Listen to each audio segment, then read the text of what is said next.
Hi there, and welcome to your new home and welcome to Annapolis Property Services.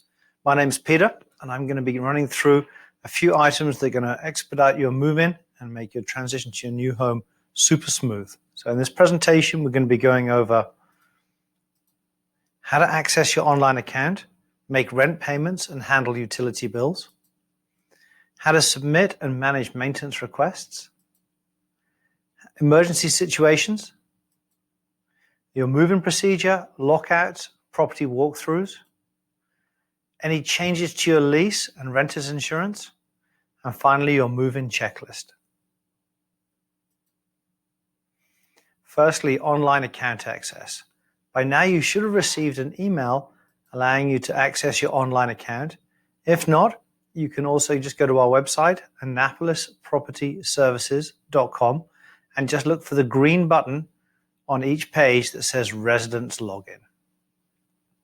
Once logged in, you'll be able to make rent payments, set up automated payments, access copies of documents, see announcements and updates, and get in contact with us. Rent and rent payment options. So rent is due on the first day of every month.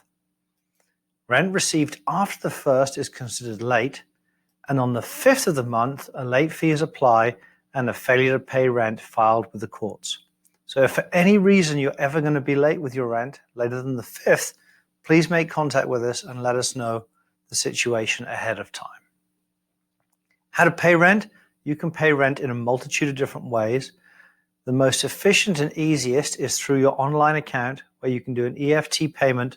There's no additional fee for this. You can set it up to be an automatic payment or make one-off payments, and different tenants can make different payments. Again, there's no additional fees, and this is definitely the easiest way to make rent payments. Second way is through bill pay, through your bank. You can do this online. That is, they traditionally cut us a check and mail it to us. So please allow at least 5 days timing on that if you do that through your bank, and set that up 5 days in advance of when rent is due. You can also give us a check. You can either mail that to our office, or we do have a 24-hour drop box here at the office which you can drop in at any time. And finally, you can also use a credit card. You do this through your online account. There is a convenience fee that does apply to that. Next up, we've got utility information. If you haven't yet done so, please call BG&E on 1-800-685-0123 and move the gas and electric into your name. If you don't have gas, that's fine. It's all on one bill. But please put the electric into your name by calling BG&E, and they will make it effective for your move-in date. All water and wastewater bills are slightly different. If you're in the city or the county, water bills will be mailed to the office and emailed to you directly. They will remain in the owner's name, so they come to us and then we'll email them to you and you can pay them directly. And they will include usage and wastewater charges. If you're on well water, there's no water usage bill. There is often a quarterly flat rate wastewater bill. Again, this stays in the owner's name and comes to us, and we will email it to you to pay directly. If you're on a septic tank system, there's no wastewater bill, but you will need to get the system pumped as needed. If you're on oil or propane, please just check the level, the time of move-in of those tanks, and you'll just need to return the property at that level when you vacate. Also, point to note, because the quarterly water bills are quarterly, the first and last bill will often be prorated. So that will then be, if that's the case, it will then be added to your ledger and you can pay us directly for those. But once you've been in for a full period, the bills will then be emailed to you to pay directly. Maintenance requests. So we do have an online portal where you can submit all non-emergency maintenance requests. It's on each page, and there's a button that says maintenance request. Once you've logged in, you'll be able to submit maintenance requests, correspond directly with our maintenance team and vendors, schedule appointment times. Next up, we've got lock boxes. So all of our properties are now equipped with a combination lockbox. This is to facilitate vendor access to your home if you're not available when they need to get in to access the property for any maintenance requests. You can remove the Mox box as needed, and if you wish, you can change the code. Just be sure to make sure you let us know the new code if you do change it. There's also a short video on how to operate the box, how to remove it and add it to the door, and change the combination. Resident maintenance responsibilities. So as a resident, you're responsible for all normal home maintenance.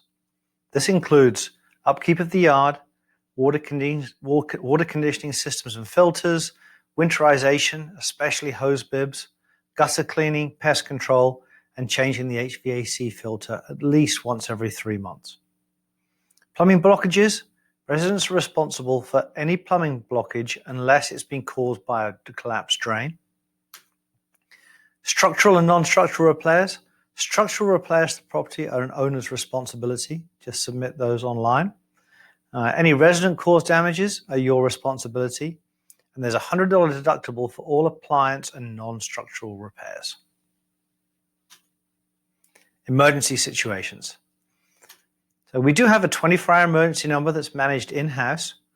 Our emergency number is 410-878-6539. We do recommend putting that into your phone or having that somewhere. They're safe should you need it.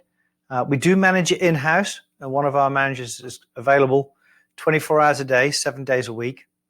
And so please only call if it is an emergency. So an emergency is considered anything that is of immediate threat to your safety or could cause damage to the property. If there is a threat to your safety, please call 911 first and then our emergency number. Leave a message and we will call you right back. Please note that if you are calling us in the middle of the night, you will be waking one of us up. So please only call if it is a true emergency. Examples of emergencies are fire, flood, burst pipe, gas leak, property damage, etc. Examples of non-emergencies are a broken appliance, non-functioning AC, or a power outage. If you do have a power outage, or there's limited power in the house, please call BG&E and report it to them directly. Lockouts. So should at any stage you get locked out of your house, we hold a set of keys here in the office. And if it's during normal business hours, you're more than welcome to come up here and pick up a key at no additional cost. If it's after hours, you can call our emergency number, 410-878-6539, and we can either bring a key to you or you can meet us at the office if we're available. Lockout fees and all locksmith fees will then apply. Property walkthroughs. So we complete semi-annually property walkthroughs. So twice a year we come through your home, and they're usually scheduled electronically about 1 week in advance. You do not need to be present. And if your property is within the city of Annapolis limits, there'll be an additional annual inspection with a city inspector. We accompany the inspector, but please check all your smoke and CO detectors prior to any city inspection to prevent any failure or issues on those inspections. If there is an issue, please let us know ahead of time. Lease extensions and move-out details. Really strange to think of this now as you're just moving in, but approximately 60 days prior to your lease, the end of your lease term, please let us know if you wish to extend your lease or if you'll be vacating the property. Either way, just need to be confirmed in writing, but just let us know your plans. Anywhere from sort of 90 days out, we can start working on that for you. If you are going to be moving out, we will then send you more detailed instructions on how the move-out process works and send that to you at the time. Early lease termination. So if for any reason you need to terminate your lease prior to the end of its current term, you are rent responsible until a new tenant can be found. But once we find a new tenant, your lease can be terminated without penalty. There is a $950 relisting cost, and that is added to your ledger and needs to be paid at the time of lease break. Once a new resident takes possession of the property, your lease can be terminated without any penalty, and any early lease terminations must be confirmed in writing. More details on this are available on your lease and also in your tenant handbook. Security and pet deposits. We hold all deposits in an interest-bearing account, and your receipt is part of your lease. Providing there's no damage to the property beyond normal wear and tear, you will receive your deposit with interest within 30 to 45 days of your lease end date. Please just be sure to make sure that we have your forwarding address. Insurance. So please make sure that you've obtained renter's insurance policy to cover all of your belongings and have a minimum liability coverage of $250,000. Please also give us a copy of that insurance so we can keep it on file for you, and make sure there's sufficient coverage for the full value of all of your personal belongings. That's really it. All that's left now is for you to complete the move-in checklist and return it to us. Please just initial each box, make sure that you've understood all those items, and then sign on the bottom line and return it to us either by fax, in person, or via email. And that's it. Welcome to your new home. If you have any questions or concerns, don't hesitate to get in contact with us. And again, welcome to Annapolis Property Services.